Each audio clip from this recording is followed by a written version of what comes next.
Hi teacher, I'm Leonardo Figueroa and I'm going to talk about my concept map about chapter 19. The topic is social variation in language. Some individuals can have very specific views on social appropriate language. We already know and we already learned that the language can change depending on the geographical area that the people live. But in this case, and in this chapter, we are going to talk about how society can change the language. Okay, so the first important topic in this chapter is the social linguistics. Social linguistics and the word is the study of the relationships between language and society. And we can analyze uh, these social perspectives in three different ways. The first one is the social dialects. The second one is the education and occupation and the social markers. In social dialects, um, we have that it has been mainly concerned with speakers in towns and cities, and also it's mainly used to define groups of speakers as having something in common. That means social dialects is used uh, when some circles in towns and cities. So depending of your town or city, you will tend to talk in a different way.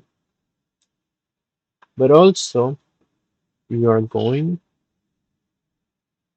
or we are going to talk in a different way depending on our education and occupation. We generally tend to sound like others with whom we share similar education, backgrounds, or occupations. Because humans are like that, we tend to copy or act as others to be part of a group. And those who spend more time in the educational system tend to have more features in the spoken language that derive from a lot of time is spent in the written language. That means if you um, spend most of their time reading or writing, you will acquire more formal language instead of a people who doesn't have a work or doesn't have the opportunity to study. And also we have the social markers, and it's a linguistic feature that marks a speakers as a member of a particular group, depending um, of the place that you live, the friends that you have, or the work or study that you have. Okay, then we have the speech style, and also we have the style shifting. Um, the speech style is a way of speaking that is either formal or informal. And style shifting is changing speech style from formal to informal. That means, for example, if we are in a work, if we are teachers, we are going to talk in a very formal way. Um, but in the case that we are in our houses, we're going to talk in an informal way. And when we change this way of speaking, we are using the style shifting. And then we have the prestige, and we have two types of prestige. The first one is over prestige, and the second is cover prestige. Over prestige is a status that is recognized as better or more positive value in the society or community. And cover prestige is the status of a speech style. It is positive value, but is hidden or not valued similarly among the larger community. And then we have the speech accommodation. Speech accommodation is modifying the speech style toward or away from the perceived style of the person being talked to. That's why convergence and divergence. They have similarities, but they are not the same. Convergence is adapting a speech style that attempts to reduce the social distance by using forms that are similar to those who by the person being talked to. That means that if you are a teacher and you have to reduce the social distance between a student and a teacher, probably most of the time you are going to um, use phrases or words or a style of talking similar to the students. And different the divergence is the opposite. Divergence is the adapting a speech style that emphasize the social distance by using forms that are different for those for those used by the person being talked to. Uh, that's why I say that it's the opposite. For example, if you want to show to a student how to speak in a very formal way, you are using divergence because um, the student use different phrases instead of the phrases that most of the time the student use. Then we have the register. And register is a conventional way of using language that is appropriate in a specific context, which may be identified situational, occupational, or topical.